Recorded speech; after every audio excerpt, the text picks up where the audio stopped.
Bismillahirrahmanirrahim. Assalamualaikum warahmatullahi wabarakatuh. Innal hamdalillah nahmaduhu wa nasta'inuhu wa nastaghfiruh wa na'udzu billahi min shururi anfusina wa min sayyiati a'malina. May yahdihillahu fala mudhillalah wa may yudlil fala hadiyalah.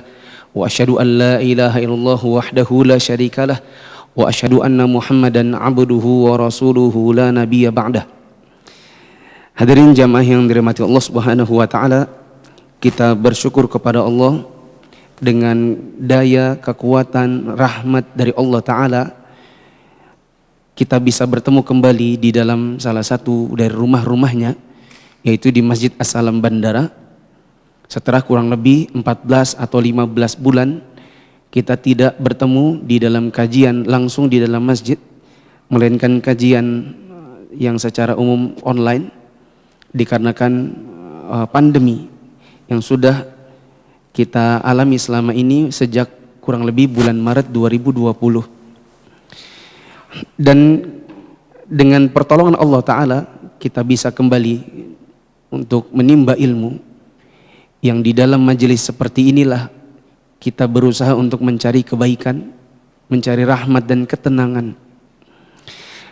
Saya pribadi lebih berpendapat untuk kajian-kajian offline kalau bisa sudah digalakkan lagi, karena memang pada kenyataannya sebagian ikhwan itu ada yang mengaku futur artinya kehilangan semangat, sehingga di rumah karena sudah lama tak pengajian batin kurang tersiram, sehingga di rumah atau di berbagai tempat yang lain sering mengerjakan hal-hal yang minimal sia-sia. Ada yang mengatakan selama pandemi sudah tamat game macam-macam dengan berbagai levelnya. Ada yang mengatakan banyak nonton YouTube, bahkan nonton TikTok. Ya, maka untuk menyuburkan kembali iman dan hati, karena matinya hati lebih bahaya daripada matinya tubuh. Maka kalau bisa kita galakan kembali kajian-kajian, ya, tetapi tetap dengan menggunakan protokol kesehatan sebagaimana yang kita laksanakan pada malam hari ini. Jamaah yang dirahmati Allah, di Masjid As-Salam Bandara ini insya Allah mulai malam hari ini setiap Rabu Maghrib kita akan membaca dan memberikan sedikit komentar atau penjelasan singkat terhadap buku Ensiklopedia Salat, yang buku aslinya seperti ini. Ini judulnya Salatul Mu'min, dan ini merupakan jilid 1 sampai 3 yang merupakan rangkaian dari Syarah Arkanil Islam. Jadi ada sebuah buku, satu set, judulnya Syarah Rukun-Rukun Islam, Syarah Arkanil Islam, karya Syekh Sa'id bin Wahab Al-Qahtani. Lalu bagian sholatnya, karena rukun Islam ada berapa? 5. Nah, bagian sholatnya ini disebut dengan Sholatul Mu'min yang saya pegang ini. Ini aslinya 3 jilid lalu dibendel jadi 1. Lalu sebagian teman-teman yang ada di Indonesia menerjemahkannya dalam buku yang sekarang mungkin teman-teman sebagiannya sudah punya. Ada 3 jilid, judulnya Ensiklopedia Salat. Nah, dan yang antum pegang sekarang adalah yang jilid 1-nya. Buku ini sudah pernah kita baca sejak tanggal 5 Januari 2020. Ya, tanggal 5, tanggal 12 Januari, tanggal 19 tambah 7, 26, ya, sampai kira-kira tanggal sekian Maret. Ada setahu saya 10 pertemuan membahas buku ini di Masjid Jabal Su'ada, Masjid Jabal Su'ada BDI, ya, sebanyak 10 pertemuan, dan rekamannya ada di Facebook Muflis Fitrakom. Mungkin teman-teman bisa menyimak di situ. Tapi karena baru 10 pertemuan, saya tadi berpikir kayaknya lebih bagus kalau saya ulang saja dari awal. Ya, bisa jadi ada teman-teman di sini yang memang baru mengikuti mulai malam ini. Boleh angkat tangan yang baru ikut mulai malam ini? Cukup banyak. Berarti sisanya saya asumsikan adalah jamaah kajian di BDI. Ya. Dan semoga teman-teman yang sudah ikut dari BDI tidak kecewa. Ya. Jangan mengatakan, ya diulang lagi. Ya. Baru 10 pertemuan, dan kalaupun diulang, ini bagian dari murojaah supaya ilmu yang kita dapatkan dahulu lebih kuat. Nah, sebagaimana yang saya sampaikan pada pertemuan waktu di BDI tahun 2020, bahwa buku ini tebal, ada 3 jilid, 1 jilidnya aja sudah tebal, sehingga kalau kita metodenya adalah membaca sambil disyarah panjang-panjang, ini bisa jadi membutuhkan 30 tahun baru selesai. Antum bayangkan, mungkin yang pernah ikut di BDI masih ingat ada buku kecil dulu kita bahas, judulnya Bimbingan Islam untuk Pemula. Itu kecil kan bukunya, itu saja 1,5 tahun baru habis. Bagaimana pula kalau setebal itu, lalu mau disyarah panjang-panjang, mungkin butuh 10 tahun, bahkan lebih. Kalau 3 jilid 30 tahun, ya bisa jadi saya mati duluan. Maka metode yang mungkin lebih baik untuk membaca buku ini adalah dibacakan, lalu saya memberikan komentar singkat atau penjelasan singkat bila dibutuhkan. Begitu ya, supaya buku ini ya bisa dikatakan cepat habisnya, dan memang penjelasannya sebenarnya sudah gamblang. Begitu. Mari kita mulai dengan membaca muqaddimah. Saya menyimak dengan menggunakan bahasa Arabnya, tapi saya tidak mungkin bacakan semua Arabnya juga, supaya menghemat waktu tadi, karena kita hanya pengajian maghrib. Jadi nanti ada yang membacakan Indonesianya, teman-teman menyimak, dan saya juga menyimak dengan menggunakan Arabnya. Siapa tahu ada perbedaan antara kitab asli dengan kitab terjemahnya. Nah, silakan. Pendahuluan. Bismillah.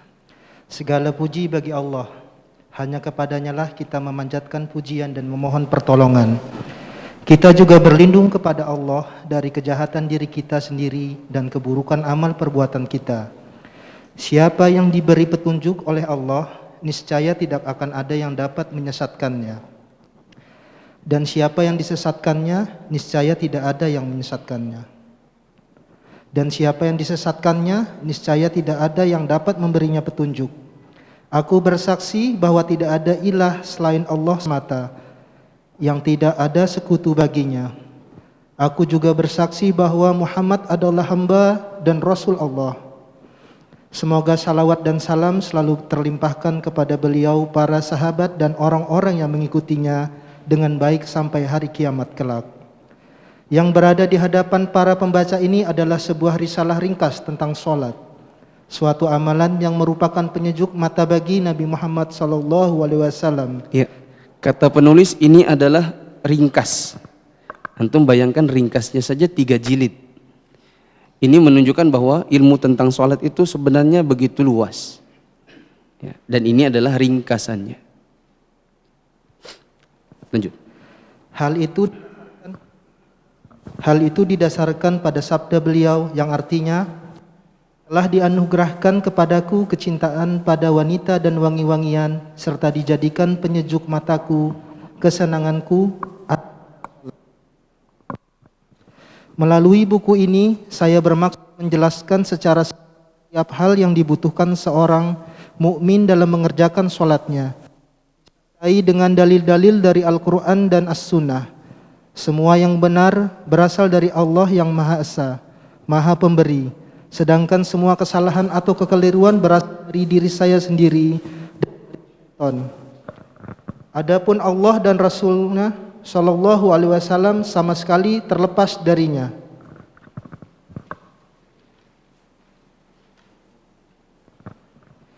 Dalam hal ini saya memanfaatkan banyak hal dari keputusan dan tarjih Syekh kami Imam Al-Alamah Abdul Aziz bin Abdullah bin Baz. Ada yang lompat ya?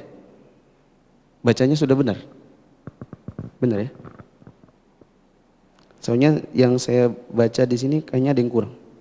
Wa qad istafattu katsiran min taqriratin wa tarjihatin syekhina. Dan saya dalam menyusun buku ini mengambil banyak faidah, mengambil banyak tarjih dan hal-hal yang dikuatkan oleh Syekh Al-Imam Al-Allamah Abdul Aziz bin Baz. Sudah benar di situ? Oke, lanjut. Lanjut.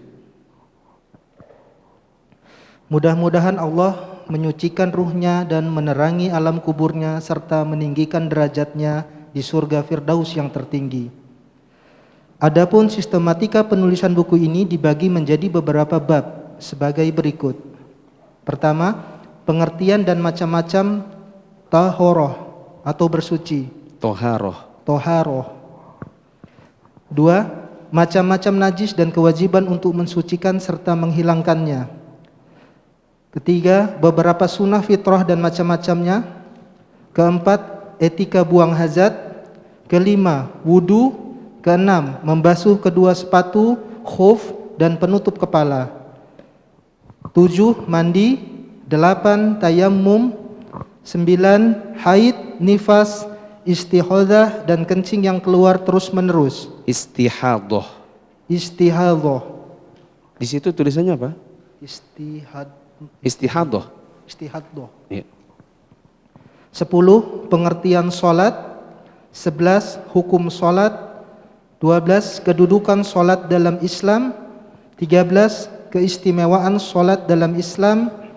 14, hukum orang yang meninggalkan solat. 15, keutamaan solat. 16, azan dan iqamah. 17, syarat-syarat solat. 18, sifat atau tata cara solat. 19, rukun, wajib dan sunnah solat. 20, beberapa hal yang makruh dan membatalkan solat. 21, sujud sahwi atau lupa. Solat sunnah. 21 di buku yang asli adalah bab khusyuk di dalam solat. Dan saya sudah cari di terjemahan yang antum pegang maupun di terjemahan yang sudah lama, ada bukunya besar, itu memang sepertinya penerjemahnya tidak menerjemahkan bab khusyuk di dalam salat ini, mungkin karena luput. Ya, mungkin misalnya menerjemahkannya dalam setahun misalnya. Ada satu hari di mana dia lompat langsung ke bab 22. Sehingga bab 21 yaitu bab khusyuk di dalam sholat hilang dari buku yang antum pegang. Lanjut. 22, sholat sunnah tatawwu atau sukarela. Bukan sukarela, tapi sholat sunnah. Dah. Sholat tatawwu atau sholat nafilah atau sholat sunnah itu sama. Bukan sukarela. Kalau sukarela itu sumbangan sukarela. Ya. Sukarela di sini mungkin maksudnya dia terserah mau sholat kah, enggak kah. Kalau sholat berpahala mungkin ya. Tapi kita kan enggak pernah bilang, kamu sholat apa? Sholat sukarela. Kan enggak pernah bilang begitu. Ya. Bilang saja sholat sunnah. Nah. 23, sholat jamaah. 24, tempat sholat jamaah masjid. 25, imamah dalam sholat. Imamah itu artinya keimaman. Seperti bolehkah anak kecil mengimami orang dewasa? Bolehkah perempuan mengimami laki-laki? Bolehkah orang sholat zuhur mengimami sholat asar? Bolehkah orang sholat ba'diyah zuhur mengimami orang sholat zuhur? Nah itu babnya di situ. Lanjut. 26, sholat yang sakit. 27, sholat musafir atau orang dalam perjalanan. Dan biasanya kalau kita bicara orang sholatnya orang yang musafir, kita paling mengenal ada dua istilah. Apa istilahnya?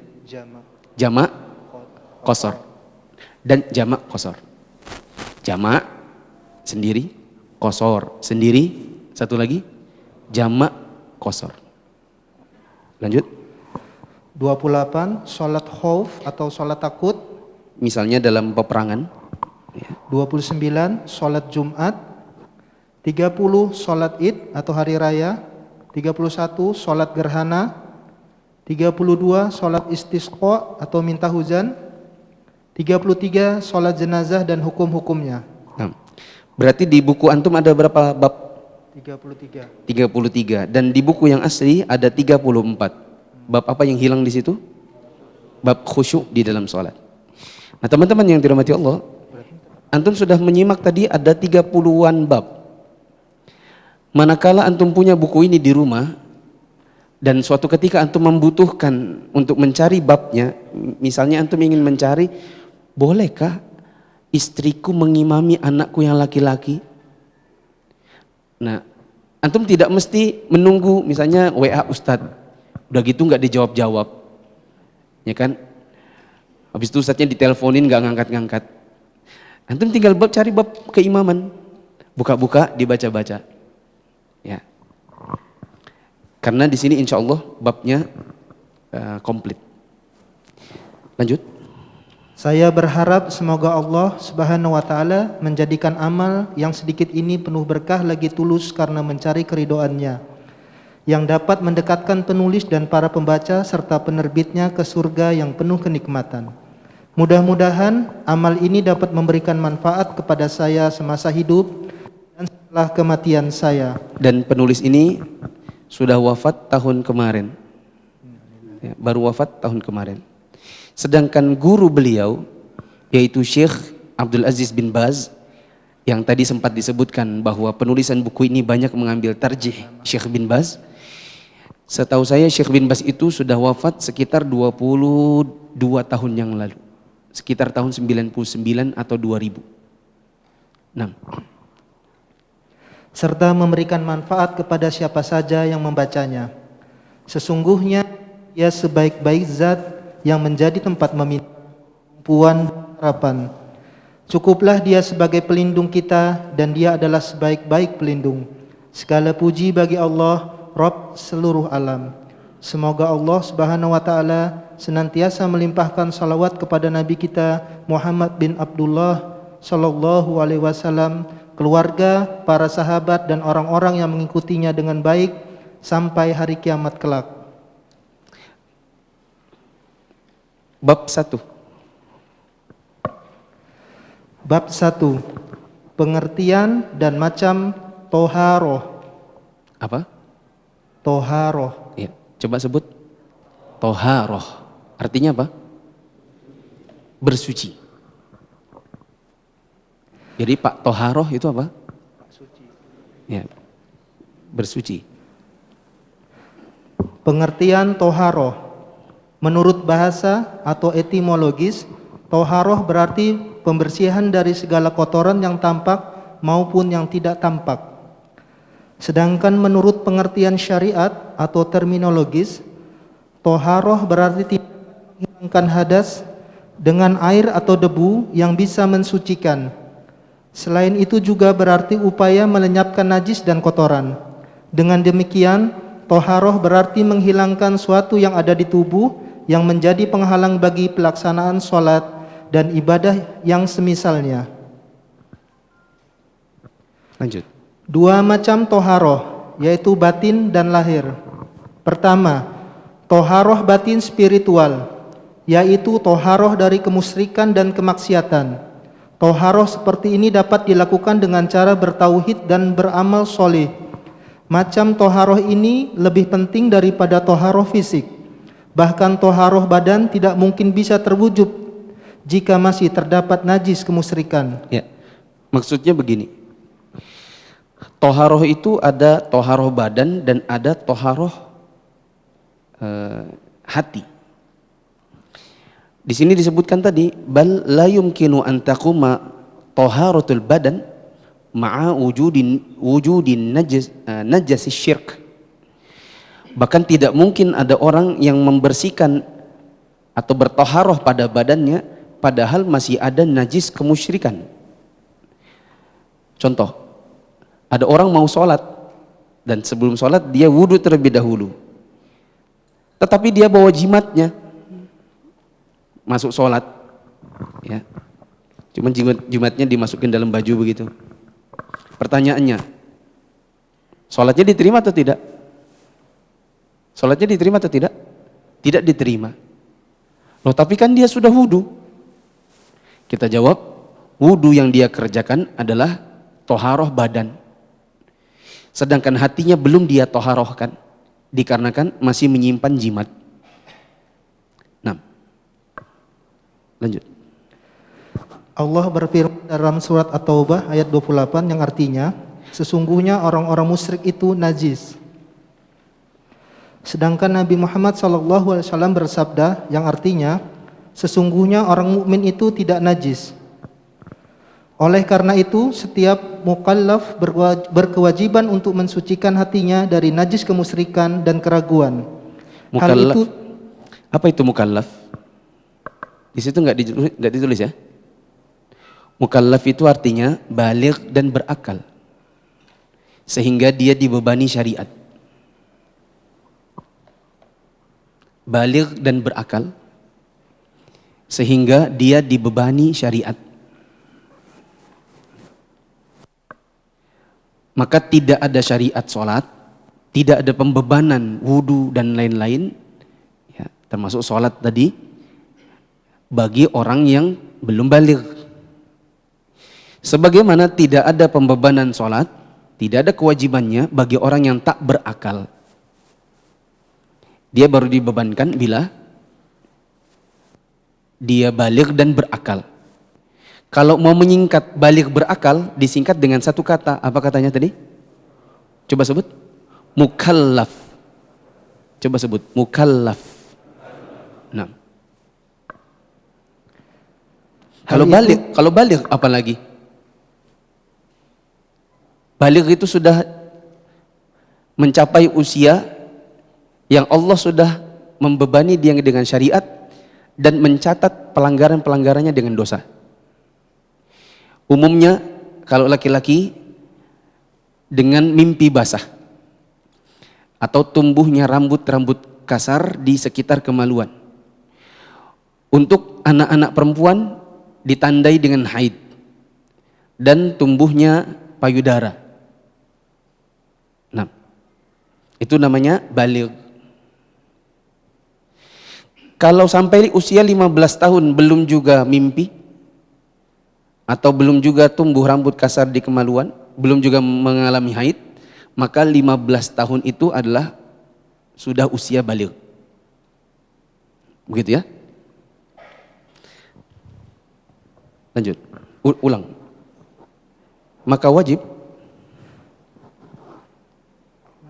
hal ini diulang kalimatnya. diulang. Oleh karena itu, setiap mukallaf berkewajiban untuk mensucikan hatinya dari najis kemusyrikan dan keraguan. Hal itu dapat diwujudkan dengan keikhlasan, tauhid, dan keyakinan. Selain itu, mereka juga harus membersihkan diri dan hatinya dari kotoran maksiat, pengaruh dengki dan iri, kecurangan, suap menyuap, sombong, ujub, riya, dan sum'ah. Hal ini dapat dilakukan dengan taubat yang sebenarnya dari segala macam dosa dan kemaksiatan. Toharoh ini merupakan sebagian dari iman, sedang sebagian lainnya adalah toharoh fisik atau lahir. Kedua, toharoh fisik, yaitu bersuci dari berbagai hadas dan najis, dan yang ini merupakan sebagian kedua dari iman. Rasulullah SAW bersabda yang artinya, bersuci itu setengah dari iman. Toharoh yang kedua ini dilakukan dengan cara yang telah disyariatkan oleh Allah berupa wudu, mandi dan tayamum pada saat tidak ada air, menghilangkan najis dari pakaian, badan dan tempat sholat. Afwan. Apa bedanya najis sama hadas? Gampangnya begini. Najis itu bendanya, hadas itu orangnya. Nanti akan dijelaskan tentang macam-macam najis, tapi saya beri pemahaman yang mudah dulu. Teman-teman yang dirahmati Allah, kalau antum pergi buang air kecil, maka air seni itu najis. Itu bendanya, zatnya. Setelah antum buang air kecil, maka antum dalam keadaan hadas, orangnya. Kalau antum pergi buang air besar, maka feses itu adalah najis. Dan antum sedang dalam kondisi hadas. Paham ya? Nah, kalau antum mimpi basah, maka air maninya bukan najis. Air mandi itu suci. Tapi antumnya hadas. Nanti dikenal lagi, ada hadas kecil, ada hadas besar. Hadas kecil, kalau mau sholat cukup wudu. Tapi kalau hadas besar, kalau mau sholat harus mandi. Nanti insya Allah akan datang bab tentang najis. Afwan, coba kita main tebak-tebakan dulu. Ya. Ini najis kah? Hadas kah? Oke? Ini najis atau hadas?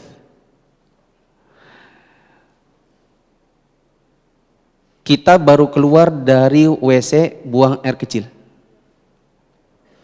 Hadas atau najis? Kita baru mimpi basah tadi malam dan belum mandi. Kita baru buang angin. Feses. Air seni. Apa? Kita terpecirit. Kitanya, sedangkan itu cairannya najis. Antum tahu kata terpecirit? Tahu kan? Paham ya? Baik. Tadi malam berhubungan sama istri. Nah, ingat hadas kecil cukup wudu, hadas besar mandi. Nah sekarang mau bangun sholat subuh, ternyata celananya dalamnya basah. Dan ingat-ingat, oh ini kayaknya mimpi. Aku ingat nih ada mimpinya. Ini hadas kecil atau besar? Kalau mau sholat mandi atau cukup wudu? Tadi malam berhubungan badan. Hadas besar atau hadas kecil? Besar. Kalau mau sholat harus mandi atau cukup wudu? Nah. Lanjut. Ayo lanjut.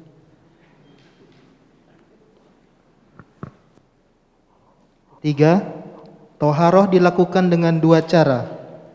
Toharoh dengan menggunakan air. Maaf. Tadi disebutkan juga untuk toharoh hissiyah atau toharoh badan atau toharoh fisik disebutkan di sini wa takunu bima syara Allahu minal wudu'i wal ghusli awit tayammum. Disyariatkan dengan 3 model, yaitu wudu, mandi, dan mandi di sini maksudnya adalah mandi janabat namanya, atau mandi wajib atau mandi junub, dan tayammum. Ini istilah yang nanti teman-teman jangan salah-salah ya. Bukan tayamum, tapi tayammum. Coba sebut. Ya. Kalau orang awam itu tayamum, ada juga yang tayamun. Kalau orang belajar, dia pasti bisa sebutkan dengan benar istilahnya. Apa istilahnya? Tayammum. Belakangnya N atau M? Mama atau nano? Mama ya. Nah. Lanjut yang ketiga. Toharoh dengan menggunakan air. Inilah yang pokok. Dengan demikian, setiap air yang turun dari langit atau keluar dari perut bumi adalah dalam posisi dasar penciptaannya, yaitu dapat menyucikan dari hadas dan kotoran, meski telah mengalami perubahan rasa atau warna atau baunya oleh sesuatu yang bersih. Hal ini didasarkan pada sabda Rasulullah SAW yang artinya, sesungguhnya air itu dapat mensucikan yang tidak bisa dibuat najis oleh sesuatu. Ya. Bersuci dengan menggunakan air. yang kita bisa lakukan untuk wudu dan mandi. Dan air ini ada yang disebut dengan air mutlak, tapi nggak disebut di sini istilahnya, yaitu air yang tidak berubah dari asal penciptaannya, meskipun dikasih kotoran, dikasih najis, itu tidak akan berubah dari asal penciptaannya. Air yang seperti ini maka mutlak bisa dipakai untuk berwudu, bisa dipakai mutlak untuk mandi. Apa saja air-air yang dia tetap pada asal penciptaannya? Coba disebut.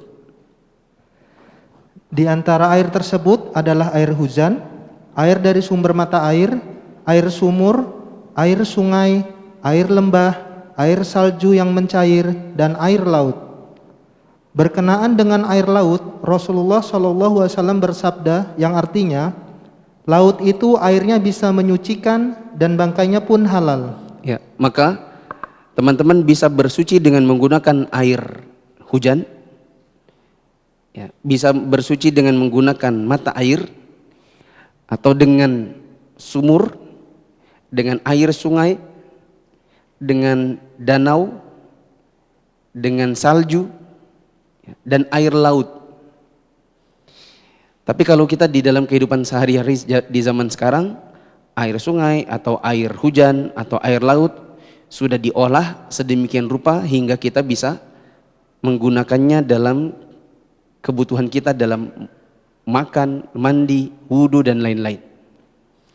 Ada orang yang menggunakan pompa untuk mengambil air sumur.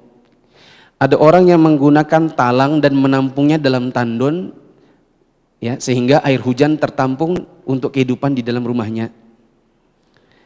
Ada juga orang yang memang tinggalnya di pinggiran laut, ya, maka dia bisa menggunakan air-air tersebut untuk bersuci.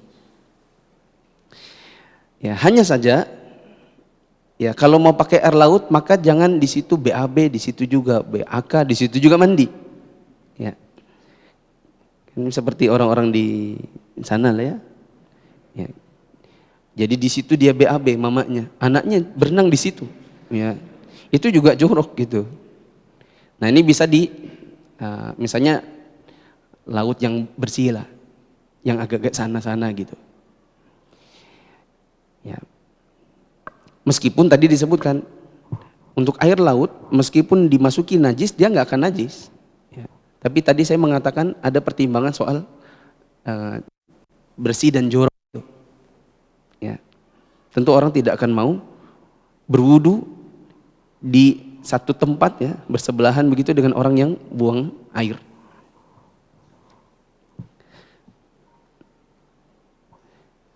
Nabi SAW mengatakan tentang air laut, huwa tahuru ma'uhu al-hillu maitatuh. Airnya suci dan bangkainya halal.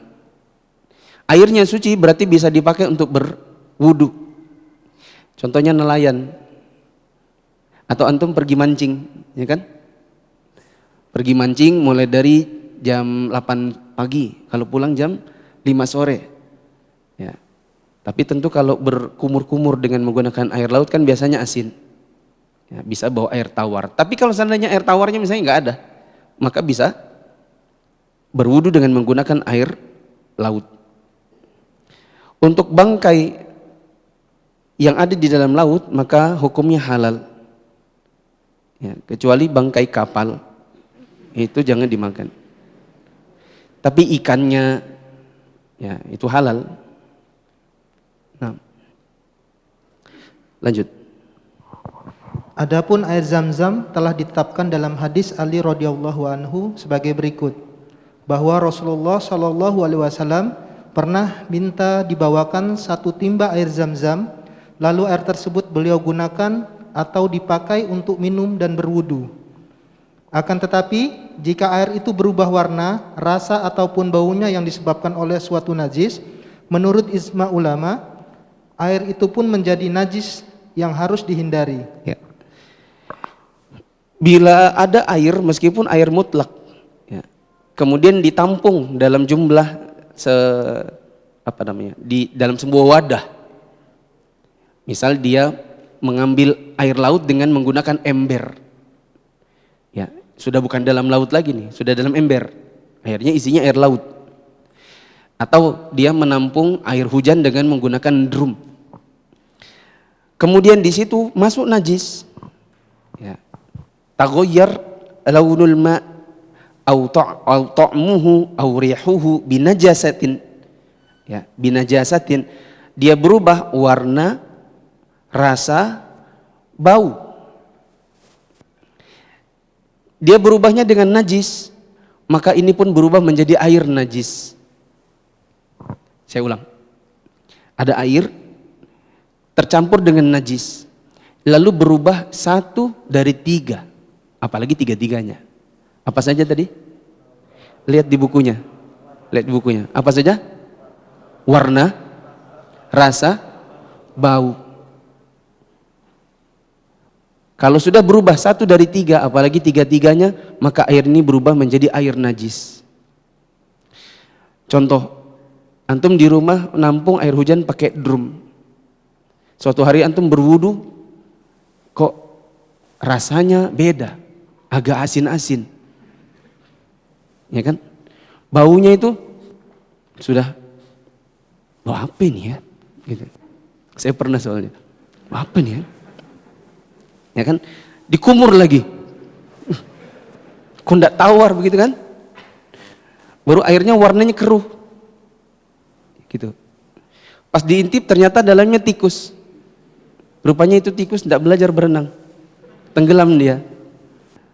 Maka ini sudah berubah, air drum yang tadinya air hujan, dan air hujan ini termasuk air mutlak tadinya, setelah ditampung lalu berubah dengan najis, maka air ini berubah menjadi air najis, maka tidak boleh lagi dipakai. Ya, pernah saya kecil begitu, di rumah pakai bak besar zaman dulu kan, pas mandi ada yang agak aneh-aneh, baru saya ngintip dalam, rupanya itu tikus sudah tenggelam, ya.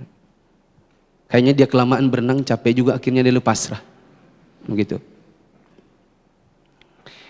Sama juga misalnya teman-teman, nih kebetulan ke kamar mandinya Masjid As-Salam Bandara, di sebagian WC-nya itu kan ada ember, itu tidak, untuk menampung air keran.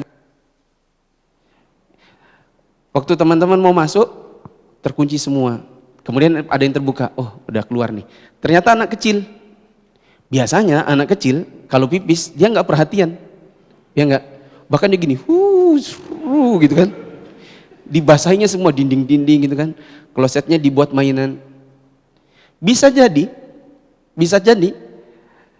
dia tidak pipis di lubang, tapi pipisnya di lantai. Bahkan di atas kloset, yang klosetnya lebih tinggi ketimbang embernya.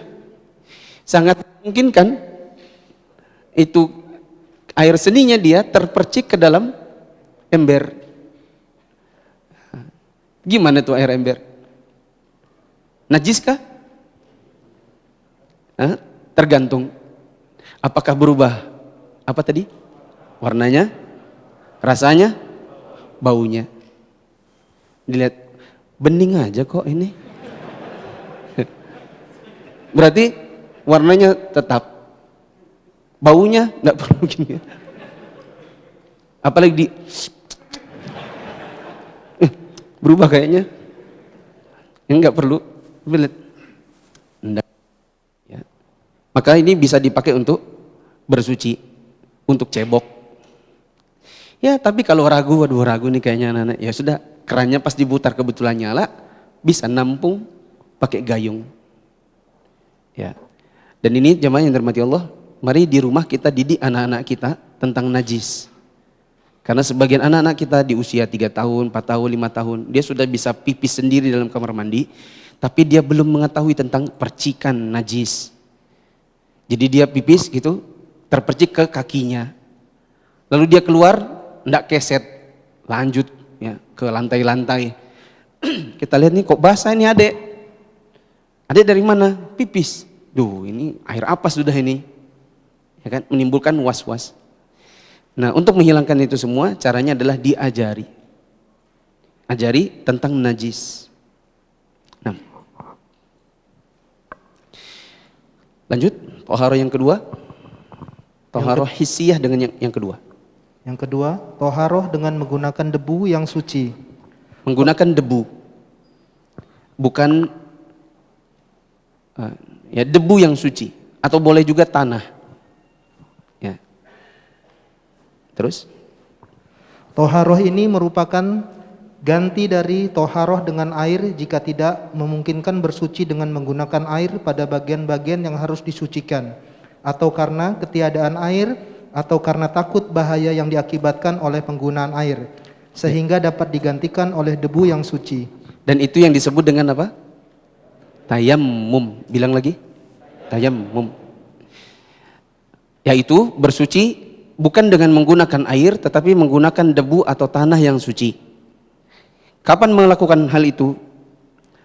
Di sini disebutkan idza ta'adzara isti'malul ma' li'a'dha'it taharah. Apabila orangnya punya uzur dalam menggunakan air, artinya dia tidak mampu menggunakan air. Ya, misalnya karena luka bakar yang ada di sekujur tubuh. Ya. Atau juga orangnya sakit demam tinggi. Ya, menyentuh air dengan suhu normal 25 derajat Celcius pun dianggap itu kayak air dingin. Maka dia boleh menggantinya dengan debu. Atau bisa juga karena airnya memang tidak ada. Misalnya musim kemarau. Maka orang ini bisa menggunakan debu atau tanah. Ya. Jadi kalau teman-teman misalnya sakit di rumah sakit, ya kan, ada kamar mandi dalam, tapi teman-teman tidak sanggup untuk menggunakan air tersebut karena keterbatasan, karena sakitnya, maka teman-teman bisa menggunakan debu yang ada di bawah ranjang. Ya, atau bisa juga dicarikan tanah ditaruh di wadah, di nampan.